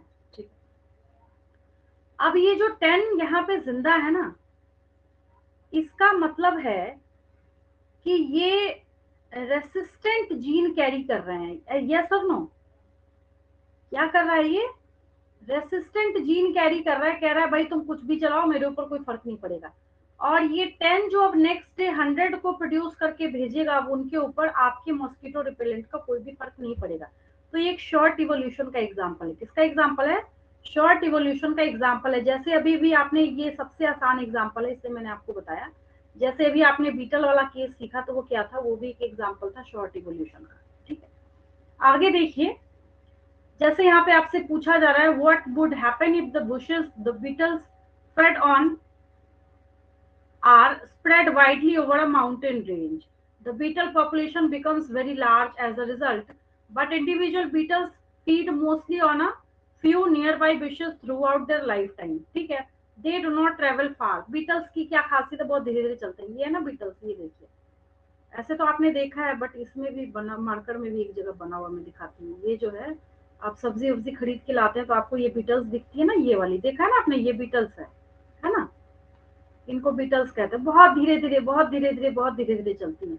तो वही पूछा जाता है कि मान लीजिए कोई माउंटेन या किसी वैसे एरिया पे, वैसे जोन में जाके आपने उसको भेज दिया, तो क्या करेंगे? पता तो क्या फर्क पड़ेगा उसको? ऐसा थोड़ी कि वहां पे अवेलेबल जितना पॉपुलेशन है प्लांट का, वेजिटेशन, उसको वो खाएगी, नहीं, वैसा उससे कोई फर्क नहीं पड़ेगा। ठीक है, लेकिन जो क्रो है वहां पे, वो किसको पिक करेगा? जो उसमें कॉन्ट्रास्टिंग कलर में अवेलेबल होगा। ठीक है, तो यहाँ पे फिर जाके जो माइग्रेंट बीटल है, कुछ जो वहां से धीरे धीरे जाके माइग्रेट कर गई, मतलब माइग्रेट होके दूसरी जगह चली गई, वो क्या करेगा? एक लोकल पॉपुलेशन यहाँ पे बनाने का काम करेगा। इसको हम लोग जीन माइग्रेशन कहते हैं। इसको क्या कहते हैं हम लोग? जीन माइग्रेशन कहते हैं। ठीक है, or happen between populations that are partly but not completely separated. If, however, between two such subpopulations a large river comes into existence, the two populations will be further isolated. The levels of gene flow between them will decrease even further. ठीक है, तो यहाँ पे आपको बताया जा रहा है, एक टाइम ऐसा आ सकता है, मान लीजिए एक ही जैसे मिलते जुलते स्पीशीज के हमने दो पॉपुलेशन को लिया, जहां पे हमने क्या देखा कि कोई एक प्रॉपर क्या आ गया, माउंटेन आ सकता है, रिवर आ सकता है, कोई दूसरी वहां पे चीज आ सकती है, कोई दूसरा फैक्टर आ सकता है ना। अब हम लोग इवोल्यूशन एंड क्लासिफिकेशन पे चलेंगे। नेक्स्ट आपका एक टॉपिक है छोटा सा, उसको बताती हूँ मैं आपको, इवोल्यूशन एंड क्लासिफिकेशन। ये देखिए, इवोल्यूशन एंड क्लासिफिकेशन।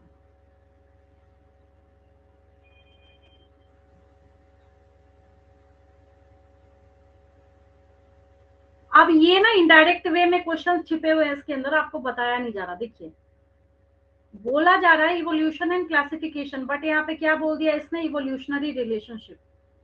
इसको हम लोग फाइलोजेनी कहते हैं। क्या कहते हैं? एक वर्ड है आपके पास फाइलोजेनी। फाइलोजेनी का मतलब होता है study of ancestral history of living organisms. अच्छा, मुझे एक बात बताइए, आपको 5 वर्टिब्रेट्स पता है, फिशेज है, एम्फीबियंस है, रेप्टाइल्स है, बर्ड्स है, मैमल्स है। क्या फिशेज आपकी तरह दिखते हैं क्या? ऐसा लगता है कहीं से आपका जुड़वा भाई बहन है? लगता है कभी देख के? नहीं। No ma'am. लेकिन वो क्या है, वर्टिब्रेट है। एम्फीबियन नहीं दिखता आपकी तरह, ना फिशेज की तरह, बट ये सब के सब वर्टिब्रेट्स हैं। किसने बताया? फाइलोजेनी ने बताया। किसने बताया? फाइलोजेनी ने बताया। स्टडी ऑफ, ये सब मैं आपको हिडन क्वेश्चंस बता रही हूँ। Study of ancestral history. लेकिन हम किसी और चीज का नहीं देख रहे हैं, लिविंग ऑर्गेनिजम्स का देख रहे हैं। लिविंग ऑर्गेनिजम्स, इसको हम लोग फाइलोजेनी कहते हैं। इसको क्या कहते हैं हम लोग? फाइलोजेनी बोलते हैं। ठीक है, कोई दिक्कत नहीं समझने में। एक और चीज मिस हो गई, क्या? टेक्सोनोमी। जब आपने सब कुछ पढ़ाई कर ली और करने के बाद आप उसका क्लासिफिकेशन कीजिएगा, उसकी पढ़ाई करने को हम लोग क्या कहते हैं? Taxonomy. What is taxonomy? Study of classification. लेकिन ये क्लासिफिकेशन बिल्कुल ब्लाइंड है। ब्लाइंड का मतलब बस आप क्लासिफिकेशन की पढ़ाई कर रहे हैं, आपने ध्यान से नहीं देखा। अगर आप टेक्सोनोमी के भरोसे रहिएगा तो बैट्स को, मतलब चमगादड़ को और बर्ड्स को आप एक ही कैटेगरी में डाल दीजिएगा। लेकिन अब यहाँ पे सिस्टमैटिक्स आया। क्या आया? सिस्टमैटिक्स। फाइलोजेनी और टेक्सोनोमी को प्लस कर दीजिएगा तो सिस्टमैटिक्स बनेगा। अब आप बोलिएगा इसका क्या मतलब है? मतलब study of classification on the basis of their evolutionary relationship, या on the basis of their ancestral history relationship, इसको हम लोग सिस्टमैटिक्स कहते हैं। ठीक है, तो इसको ऐसे लिख लीजिए, study of classification, study of classification on the basis of, phylogeny कर दूं, कोई दिक्कत नहीं? On the basis of phylogeny, क्योंकि मैंने ऊपर लिख रखा है, मतलब एंसेस्ट्रल हिस्ट्री भी बोल सकते हैं, इवोल्यूशनरी रिलेशनशिप भी बोल सकते हैं। Evolutionary relationship.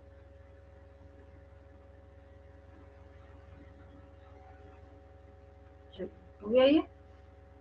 तो ये सारी चीजें इसके अंदर हिडन है। जैसे यहाँ पे दिया जा रहा है कि जब हम टाइम में बैकवर्ड जाते हैं, इतना पहली बुझाने की क्या जरूरत है, सीधा सीधी बोल रही है ना, कि हम लोग यहाँ पे एंसेस्ट्रल हिस्ट्री को भी जब देखना स्टार्ट करेंगे तब जाके सिमिलैरिटी और डिसिमिलैरिटी के बेसिस पे जो हम इनका कैटेगराइजेशन करते हैं उसको हम लोग क्लासिफिकेशन कहते हैं। ठीक है, और that we have 4 limbs is thus a characteristic that plants can do photosynthesis is also characteristic। मतलब हम प्लांट को, एनिमल को, हर जगह हम क्या कर रहे हैं, यहाँ पे क्लासिफिकेशन करने का काम कर रहे हैं। प्लांट है तो फोटोसिंथेसिस करेगा, एनिमल है तो फोटोसिंथेसिस नहीं करेगा। प्लांट है तो क्या होगा, यहाँ पे ऑटोट्रॉफिक होगा, एनिमल है तो क्या होगा, हेटेरोट्रॉफिक होगा।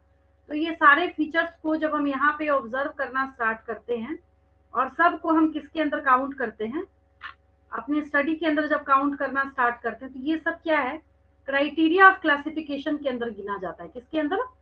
इसको हम लोग कहते हैं criteria of classification, criteria of classification.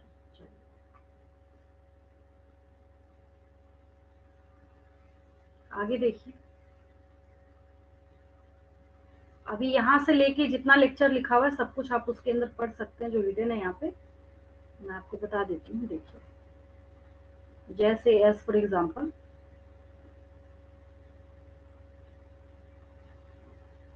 देखिए,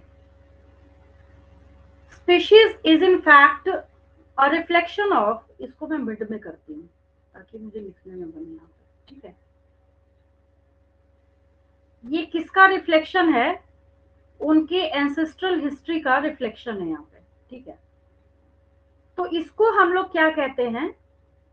फाइलोजेनी कहते हैं। यहाँ पे लिख लीजिएगा, ये जो है ना इवोल्यूशनरी रिलेशनशिप, इसको लिख लीजिए यहाँ पे, दैट इज फाइलोजेनी। आपने लिख रखा है पिछले पेज पे, यही शो करने के लिए मैं यहाँ पे लिख रही हूँ, मार्क कर रही हूँ बस। फाइलोजेनी, इसको क्या कह रहे हैं हम लोग? फाइलोजेनी कह रहे हैं, ठीक है। ऐसे ऐसे करके नोट करते चलिए।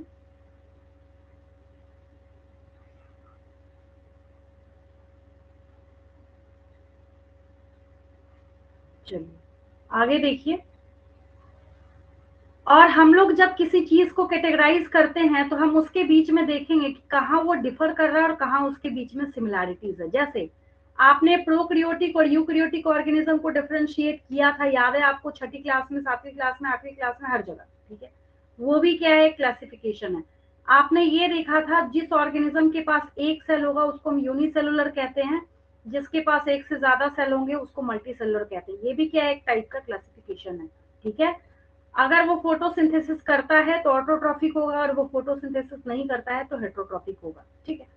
तो हम लोग यहाँ पे फंडामेंटल डिजाइन डिफरेंस को देखने की कोशिश करते हैं, और यहाँ पे दो स्पीशीज जो है वो कैसे कॉमन है, कैसे क्लोजली रिलेटेड है, कैसे उनका एंसेस्टर जो है एक दूसरे के साथ को रिलेट करने का काम कर रहा है। जैसे ब्रदर सिस्टर जो है वो क्या है यहाँ पे? क्लोजली रिलेटेड है, सिबलिंग्स बोला जाता है जिसको बायोलॉजी में, क्योंकि उनके पेरेंट्स क्या है? कॉमन है, ठीक है। तो यही सब आपको यहाँ पे एक एग्जांपल दिया जा रहा है इस पेज में। अब मैं आगे बढ़ती हूँ यहाँ से, ये आप ही की किताब का है, आपको इसमें से कुछ नोट करने वाली बात जैसी है नहीं। अब देखिए, अब हम लोग यहाँ पे इवोल्यूशनरी रिलेशनशिप को जब ट्रेस करना स्टार्ट करेंगे, वहां पे एक और हिडन छोटा सा टॉपिक है जो मैं आपको बता देती हूँ।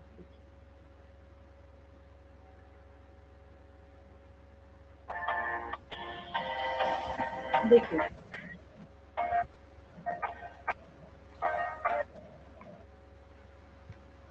इसमें आपको दो टर्म्स में और सिखाऊंगी, एक है होमोलोगस ऑर्गन और दूसरा क्या है? एनालोगस ऑर्गन, ठीक है। अब पहले मुझे एक छोटा सा एग्जांपल आप बताइए, उधर से म्यूट कर लेंगे, शायद किसी का म्यूट रह गया। बैट्स हैं और बर्ड्स हैं। आपको पता है कि बैट्स को हम लोग मैमल्स के अंदर काउंट करते हैं, बहुत ध्यान से समझिएगा। बैट्स को हम लोग किसके अंदर काउंट करते हैं? मैमल्स के अंदर काउंट करते हैं। लेकिन बर्ड्स जो हैं इसको हम लोग मैमल के अंदर काउंट नहीं करते हैं। एक इकलौता फ्लाइंग मैमल है बैट्स। रीजन ये है, यहाँ पे देखिए, बर्ड और ह्यूमन में क्या है? काफी ज्यादा फर्क दिख रहा है, सब में क्या है यहाँ पे आपको डिफरेंसेस दिख रहे हैं। तो इसका मतलब है कि इवोल्यूशनरी रिलेशनशिप देखते देखते हम कहाँ चले गए? हमने ये पता लगा लिया कि जो ह्यूमन है उसको मैच करता हुआ, उससे मिलता जुलता कौन है? बैट्स है, ठीक है। तो ये किस बेसिस पे हमने पता लगाया? ये हमने इवोल्यूशनरी रिलेशनशिप के बेसिस पे पता लगाया। उसके बेसिस पे हम लोगों के पास दो छोटा छोटा कॉन्सेप्ट है, शॉर्ट में बताऊंगी मैं आपको। इसका डिफरेंसेस देख लीजिए, डिफरेंसेस बिटवीन होमोलोगस। देखिए,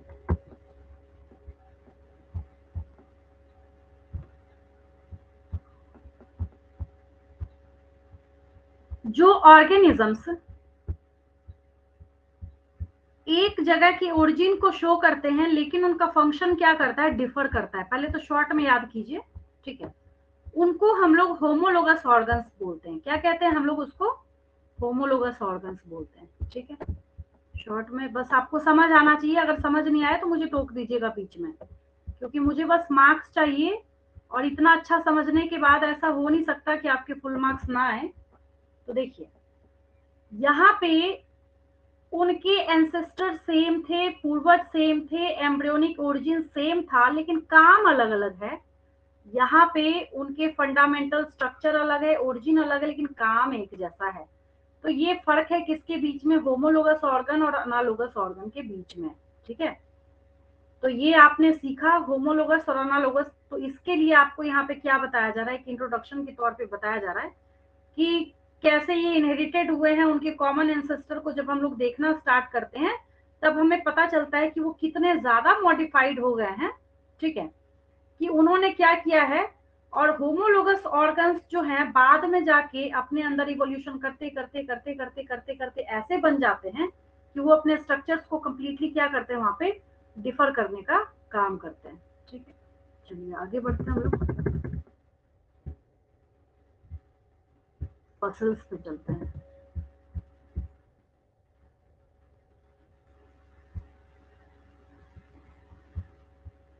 फॉसिल्स का क्या मतलब होता है, फॉसिल मतलब, फॉसिल का क्या मतलब होता है?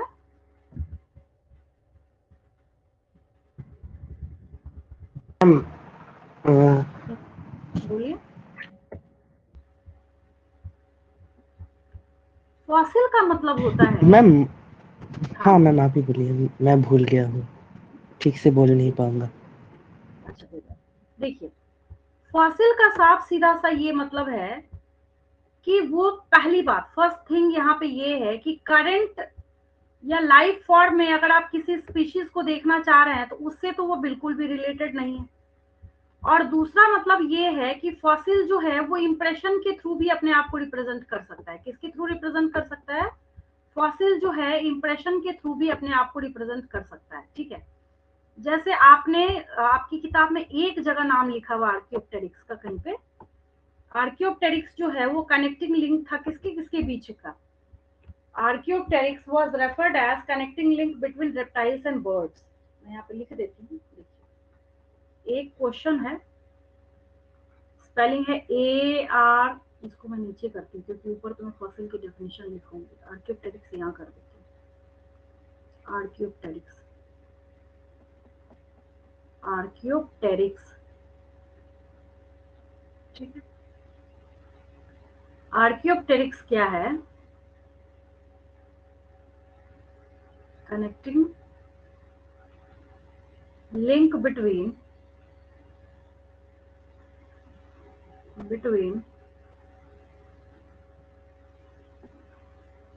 Reptiles and birds. मतलब इसके पास आधे फीचर जो हैं वो रेप्टाइल्स के थे और आधे फीचर बर्ड्स के। अभी मैं दूसरी इंटरेस्टिंग बात, पहले एग्जांपल इसलिए दे रही हूँ ताकि आपके लिए क्रिस्टल क्लियर हो जाए।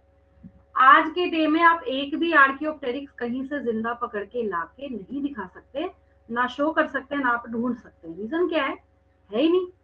जब नहीं है इसका क्या मतलब है? इसका मतलब है कि उसका एक्सटिंक्शन हो गया। एक्सटिंक्शन मतलब होता है हमेशा के लिए इस धरती पर से गायब हो जाना। ठीक है, तो एक्सटिंक्शन जब हो गया तो हमें कैसे पता चलेगा कि वो था इस धरती पे? तो वो किससे पता मैम चलता है? फॉसिल से। पता चलता है, किससे पता चलता है? फॉसिल से पता चलता है। तो इसके बेसिस पे हम लोग यहाँ पे फॉसिल की डेफिनेशन निकालेंगे। तो फॉसिल्स लिख लीजिए, फॉसिल्स,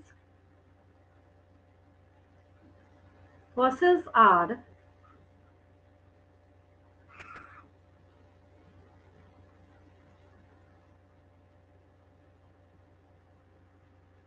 देखिए, लिखिए fossils are the preserved remains, the nature ने प्रिजर्व किया होगा किसी न किसी तरीके से, the preserved remains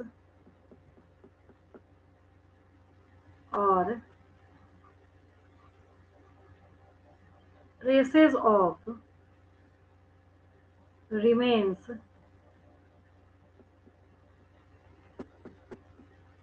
of ancient organisms। बस हो गया, ज्यादा खिचड़ी बनाने की क्या जरूरत है ना। ऑफ एंशियंट ऑर्गेनिजम्स, पुराने जो ऑर्गेनिजम्स थे उनका रिमेन बचा हुआ है। और सबसे बढ़िया और क्लासिक एग्जांपल मैंने आपको आर्कियोप्टेरिक्स का दिया है।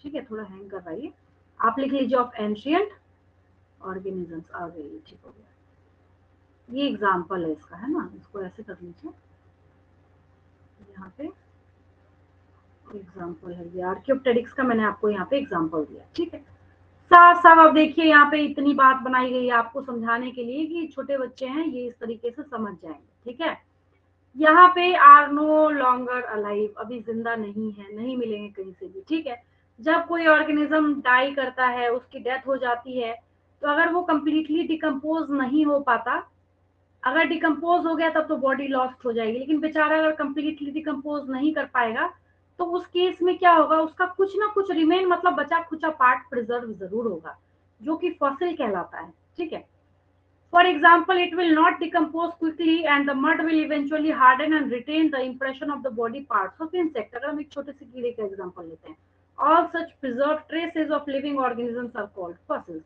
यहाँ भी लिखा हुआ है, यहाँ भी मैंने आपके लिए लिख दिया है। जैसे यहाँ पे ट्री ट्रंक का फॉसिल दिखाया जा रहा है, यहाँ पे आपको एक एमोनाइट का इन्वर्टिब्रेट है उसका फॉसिल दिखाया जा रहा है, यहाँ पे आपको ट्राइलोबाइट एक इन्वर्टिब्रेट है उसका फॉसिल दिखाया जा रहा है, यहाँ पे एक फिश है आपके पास निस्टिया, उसका आपको एग्जांपल दिखाया जा रहा है, और यहाँ पे आपको डायनासोर स्कल दिखाया जा रहा है, रेजासोरस। ठीक है, तो ये सब क्या है, आपकी किताब के अकॉर्डिंग एग्जांपल्स हैं, इसको देख जरूर लेंगे याद से, एग्जामिनेशन पॉइंट ऑफ व्यू से, है ना। बाकी एग्जामिनर के ऊपर डिपेंड करता है कि वो आपको कैसे जज करना चाहते, कहाँ से क्वेश्चन पूछना चाहते। तभी मैंने एक कॉर्नर भी मिसिंग नहीं रखा है, इवन कि एक एक बॉक्स जो था उससे भी मैंने आपको क्वेश्चंस करा रखा है। ठीक है,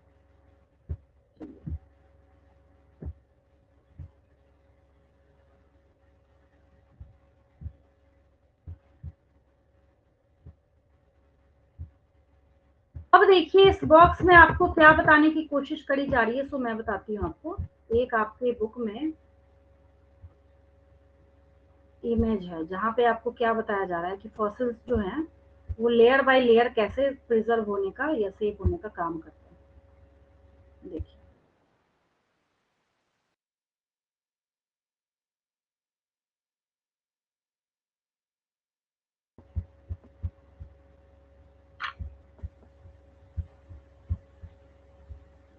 ये देखिए, सिर्फ ये इमेज समझना और आपको कुछ नहीं देखना है।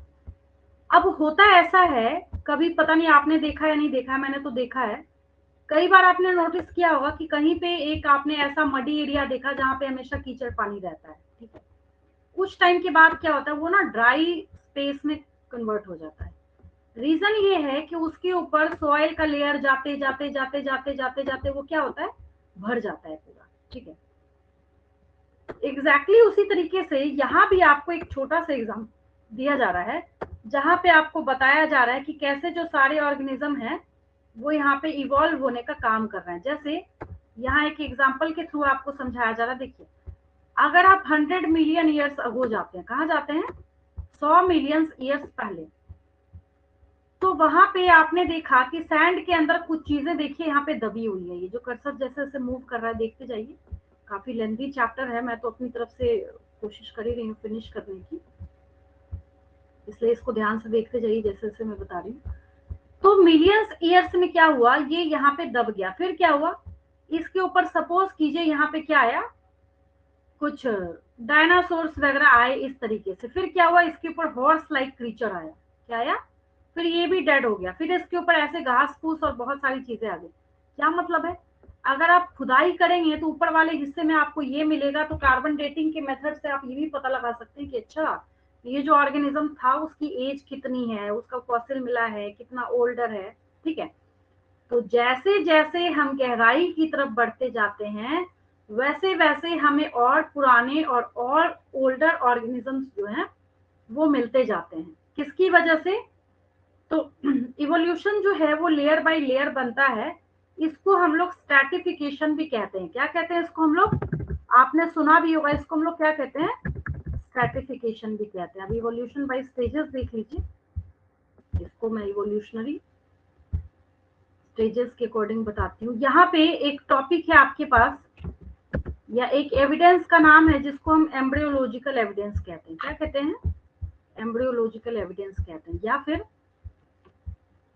स्टेज वाइज भी, जैसे जो बर्ड्स हैं आज के धरती पे, शुरू में उनके पास विंग्स नहीं था, फेदर्स नहीं थे, तो फिर वो है क्या? एक्चुअल में वो क्या है? मॉडिफाइड फोर लिम्स हैं। क्या है वो? मॉडिफाइड फोर लिम्स हैं। ठीक है, तो evolutionary stages plus embryonic development को भी देख के आप बता सकते हैं कि इवोल्यूशन जो है कैसे स्टेज बाय स्टेज हुआ है। जैसे मैं यहाँ पे आपको एक एग्जांपल दे देती हूँ। देखिए, वर्टिब्रेट्स का ही लिखूंगी, सबसे इजीएस्ट है वर्टिब्रेट्स। 1 2 3 4 5। सबसे पहले इस अर्थ पे क्या है? फिशेज आए। उसके बाद क्या है? एम्फीबियंस, फिर रेप्टाइल्स, फिर बर्ड्स, और फिर मैमल्स। ठीक, तो ये कर क्या रहा है? ये डे बाय डे आपको यहाँ पे इवोल्यूशन को शो करने का काम कर रहा है। अब जैसे यहाँ पे देखिए, आपको दिया हुआ है बर्ड्स के केस में, अगर आप देखिएगा तो इन केस ऑफ बर्ड्स ऐसे लिख लीजिए, इन बर्ड्स फोर लिम्स, आगे वाले जो लिम्स थे उसके फोर लिम्स, उसमें कहाँ दिखता है फोर लिम्ब? आपको नहीं दिखता है। In birds fore limbs are modified into feathers। Feathers में वो क्या हुए? वहां पे मॉडिफाई हो गए। ठीक है, तो वैसे बैक में जब हिस्ट्री में आप जाके देखना स्टार्ट करेंगे तो सारे ऑर्गेनिजम्स का क्या मिलता है आपको? इवोल्यूशन हिस्ट्री जो है वो अनोखा अनोखा देखने को मिलता है। और वैसा ही एक हिस्ट्री आपको यहाँ पे प्लांट के केस में बनाया गया है। लास्ट में आपको प्लांट के केस में ये देखिए इमेज के थ्रू आपको समझाया गया है। देखिए, मैम पहले वाला पेज थोड़ा एक बार दिखाएंगी? हाँ, एक मिनट कर देती हूँ।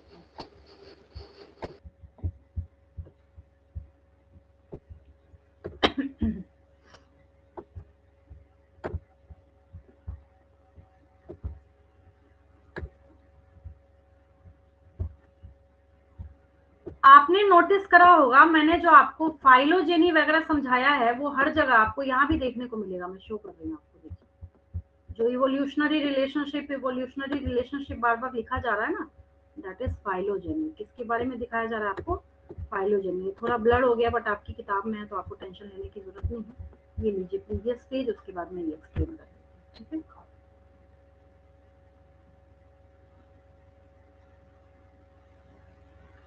अब देखिए यहाँ पे नेक्स्ट पेज में मूव कर रही हूँ। यहाँ पे क्या है? कुछ फार्मर्स ने क्या किया? वाइल्ड कैबेज को उठा के और उसमें इवोल्यूशन कराते कराते जब हम खुद जेनेटिक लेवल पे किसी चीज में चेंजेस कराना स्टार्ट करते हैं तो उसको हम क्या कहते हैं? उसको भी इवोल्यूशन तो हम बोलते हैं, बट वो कैसा है? एक्सेलरेटेड इवोल्यूशन हो जाता है। ठीक है, और डीएनए को हम क्या कर रहे हैं? यहाँ पे चेंज कराने की कोशिश कर रहे हैं। सारे फसाद की जड़ क्या है? डीएनए। डीएनए में चेंज करेंगे तो आगे जाके वो चेंज होगा। ठीक है, तो जैसे देखिए ब्रोकली है, कैबेज है, रेड कैबेज है, केल है, कोराबी है, कॉलीफ्लावर है, ये सब किससे बने हैं? वाइल्ड कैबेज से बने। ठीक उसी तरीके से जैसे फिशेज है, एम्फीबियंस है, रेप्टाइल्स है, बर्ड्स है, मैमल्स है, ये सब एक ही एंसेस्टर से बने हुए हैं। एग्जैक्टली इसी तरीके से आपको यहाँ पे एक प्लांट में इवोल्यूशन का एग्जाम्पल दिया जा रहा है। क्लियर है आपको? ठीक है, और ह्यूमन इवोल्यूशन ज्यादा डिटेल में तो नहीं है, शॉर्ट में आपको थोड़ा सा एक सेगमेंट बताया गया है जहां तक मुझे याद है। हाँ, लास्ट में एक टॉपिक भी चल रहा है ह्यूमन इवोल्यूशन का। और इवोल्यूशन को कभी भी प्रोग्रेस से, दोनों तो दो चीजें, आपको इतना तो पता ही है। ह्यूमन इवोल्यूशन को हम कभी भी किसके साथ मैच करके नहीं देख सकते? डेवलपमेंट के साथ, प्रोग्रेस के साथ, इन सारी चीजों के साथ हम उसको मैच करके नहीं देख सकते। ठीक है, ह्यूमन इवोल्यूशन आपको 12th में पढ़ना है। सबसे पहले ह्यूमंस जो थे वो कैसे थे, किस फॉर्म में थे, चिंपैंजी के फॉर्म में थे, ठीक है। धीरे धीरे क्या हुआ, उनमें ऐसा इवोल्यूशन हुआ कि वो ह्यूमन लाइक और मोस्ट एडवांस्ड ऑर्गेनिज्म में अपने आप को ट्रांसफॉर्म करने में केपेबल रहे। और जो आज के डे में, थोड़ा हैंग कर रही है, मोस्ट रिसेंट मैम ह्यूमन उन्हें है। एक्चुअली तो चिंपैंजी नहीं कहा जा सकता, वो जो थे। देखिए, जो फर्स्ट ह्यूमन था ना, आगे जाके जब मैं आपको 12th क्लास में बताऊंगी, तो सबसे पहले हम लोग ये स्टोरी जो है, नाम थोड़ा अजीब सा लगेगा आपको, आगे पढ़िएगा। Dryopithecus, Dryopithecus. हाँ बोलते हैं हम लोग उसको, ठीक है। तो इसको जब आप देखिएगा ना, तो इसमें पढ़ाई यही करेंगे आप कि ये मोर एप लाइक था। कैसा था ये? मोर एप लाइक था। धीरे धीरे करते करते करते करते इसने अपने अंदर, अपने जर्म प्लाज्म के अंदर ऐसे चेंजेस किए। आगे इसकी बहुत सारी 7, 8, 9, 10 सीरीज है, जो नाम मैं आपको याद कराऊंगी, जिसमें से जो मोस्ट रिसेंट है, मोस्ट रिसेंट कौन है?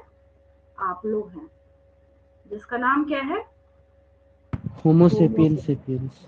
होमो सेपियंस, ठीक है। और अगर आप हैंड रिटन लिख रहे हैं तो कैसे हो जाएगा ये, सेपरेटली आप इसको अंडरलाइन कीजिएगा। लेकिन जैसे जैसे ये इवोल्यूशन करते गए, वैसे वैसे अफ्रीका के चारों तरफ, central Asia, Eurasia, south Asia, east Asia, जैसे जैसे जहां जहां ये ट्रेवल करते गए, उसके अकॉर्डिंग वहां की लोकेलिटी के अंदर ये अपने अंदर इवोल्यूशन भी करते गए, चेंजेस भी करते गए, डीएनए को भी मैनिपुलेट करते गए। तो ये शॉर्ट में आपको थोड़ा सा ह्यूमन इवोल्यूशन जो है वो 10th क्लास के लेवल तक बताया हुआ है, ठीक है। आज की क्लास में कोई डाउट तो नहीं किसी को? क्लियर है? हाँ मैम क्लियर है। मैम एक डाउट है। हाँ बोलिए। मैम आपने क्या कहा था कि जो इनहेरिटेड ट्रेट है, सॉरी, हाँ, जो एक्वायर्ड ट्रेट है वो कभी इनहेरिट नहीं हो सकता। मतलब क्वेश्चन नहीं समझ आ रहा मुझे, फिर से बोलिए। मैम अगर कोई ट्रेट कोई इंडिविजुअल एक्वायर करता है तो वो हाँ, एक, क्या हाँ समझ कभी। गई। इसको ना ऐसे क्लियर कीजिए, अगर आप कोई अक्वायर्ड ट्रेट को देख रहे हैं जो कि नेक्स्ट जनरेशन में इनहेरिट होके गया है, ठीक है, इसका मतलब है कि उस अक्वायर्ड ट्रेट ने अपने असर को उस ऑर्गेनिज्म के जर्म प्लाज्म पे भी डाला। अब क्लियर है? समझे? मतलब ये पॉसिबल है कि कोई एक्वायर्ड ट्रेट इनहेरिट भी हो सकता है कभी कभी किसी समय। हाँ, लेकिन तब होगा जब वो जर्म प्लाज्म में चेंज होगा, ठीक है। ये बाद में ना एक ऑगस्ट विजमैन करके आए थे, जिन्होंने डार्विन को, लेमार्क को, सबको डिस्कार्ड करते हुए एक बात बताई थी। जैसे डार्विन साहब ने बोला survival of the fittest, survival of the fittest होते होते होते होते आज के डे में ऐसा आया कि ह्यूमन जो है वो इतने एडवांसमेंट की तरफ जाते हुए most recent organism, most advanced organism के फॉर्म में ट्रांसफॉर्म हो गया। तो अगर हम डार्विन के अकॉर्डिंग चले तो आपका इवोल्यूशन फिश से हुआ है, ठीक है। लेकिन ऑगस्ट विजमैन ने बोला कि जब फिश एम्फीबियन में ट्रांसफॉर्म हुआ, जब एम्फीबियन किस में हुआ, रेप्टाइल्स में हुआ, फिर बर्ड्स में हुआ, फिर मैमल्स में हुआ, इसका मतलब है उसने अपने जर्म प्लाज्म में जो भी अक्वायर ट्रेट अक्वायर किया होगा, कुछ ना कुछ आगे ट्रांसमिट करने का काम किया होगा, जिसको हम जब जेनेटिक लेवल पे आगे जाके क्लासेस में पढ़ेंगे तो उसमें हम देखेंगे ये किसकी वजह से हुआ है, डीएनए में चेंजेस की वजह से हुआ है, ठीक है। मैम फिर अगर मैं कनाडा में जाके रहने लगा और मेरे जो भी बाद के जो जनरेशन है वो सभी ही मेरे बच्चे के बच्चे बच्चे के बच्चे अगर कनाडा में ही रहे तो एक समय ऐसा आएगा कि उनका स्किन कैनेडियन की तरह ही फेयर होगा, इंडियन की तरह बिल्कुल, जो ब्लैक नहीं होगा। एक्सटर्नल इन्वायरमेंट है ना, वहां का जो एक्सटर्नल इन्वायरमेंट है वो भी जीन्स को अफेक्ट करने में बहुत बड़ा और इम्पोर्टेंट रोल प्ले करता है, ठीक है। इवोल्यूशन जब देखिएगा ना बहुत वास्ट सेंस में, उसको मैं 12th में पढ़ाऊंगी आपको, ठीक है। बहुत सारे फैक्टर्स हैं, सो मेनी फैक्टर्स, है ना। बहुत सारे ऐसे फैक्टर्स हैं जो उसको अफेक्ट करने का काम करते हैं, इवोल्यूशन को, म्यूटेशन को, वेरिएशन को, ठीक है। Okay ma'am. लीड करूं मैं? और कोई हाँ डाउट मैम। मैम किसी को? हाँ बोलिए। मैम आप जो ब्लड ग्रुप का क्वेश्चन करे थे ना थोड़ी थोड़ी देर पहले, मैम वहाँ पर लिखा था कि चाइल्ड ब्लड ग्रुप ओ पाया है, लेकिन मैम वो तो रिसेसिव ब्लड ग्रुप है और डोमिनेंट तो ए है, तो वो क्यों नहीं पाया? मतलब मैम ब्लड ग्रुप ए तो डोमिनेंट है ओवर ब्लड ग्रुप ओ, हाँ, तो मैम डोमिनेंट मैम मुझे कैरेक्टर ही पता है हुआ आंसर ऐसे मैम। इसका। देखिए आप जब बोल रहे हैं कि डोमिनेंट ए है रिसेसिव ओ है, तो इसमें क्वेश्चन कहाँ है? मुझे यही नहीं समझ आ रहा तब से। पूछ मैम क्या रहे हैं वो आप? मैम दोनों से चाइल्ड ही तो आई ओ मिला है, इसलिए ओ ओ हुआ उसका। दोनों से ही आई ओ मिला है। फादर का जो था आई ए और आई ओ, और मदर का नहीं वो तो आई ओ। ठीक है, वो खुद ही बुक जो है वो लिख के पूछ रहा है आपसे कि वो आप क्या जानते हैं उसके बारे में, डोमिनेंट है, रेसेसिव है, नहीं है। तो जिसका ब्लड ग्रुप ए होगा वो डोमिनेंट का केस होगा, जिसका ब्लड ग्रुप ओ है that is not the case of dominance. बस यही तो लिखना है और क्या। ठीक है, और कोई डाउट? Okay ma'am. चलिए ठीक है, लीव करती हूँ मैं, बाकी नेक्स्ट क्लास में करते हैं हम थैंक यू मैम। लोग।